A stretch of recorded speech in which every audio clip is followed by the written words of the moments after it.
Dara nilapitan ng isang foreigner at ito'y nagpakilala. Bago ko ipagpatuloy ang maikling reaction video na ito, hiling ko lang na tapusin ang panonood nito para malaman ang nilalaman nito, at kung bago ka pa lang sa munting channel na ito, paki-subscribe para lagi kang updated sa video ng mga kalingap. At huwag natin kalimutan suportahan ang ama ng kalingap na si Val Santos Matubang at si Kalingap Rab.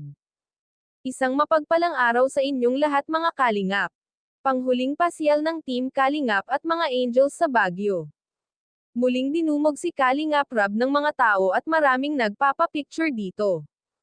Habang namamasyal ang mga Kalingap Angels ay marami na rin ang nakakakilala sa kanila, lalo na kay Dara. Karamihan sa nandoon ay hinahanap si Dara. Nagmistulang mga artista ang mga Kalingap Angels, bawat tao ay may kanya-kanyang hinahanap sa mga Angels.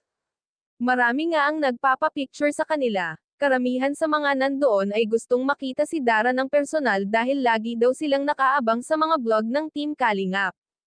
Lalong-lalo na kay Dara dahil napakatapang daw nito at hindi natatakot mag-solo sa buhay at kayang-kaya nito alagaan ang kapatid niya, kaya naman maraming naghaanggad na makita si Dara ng personal.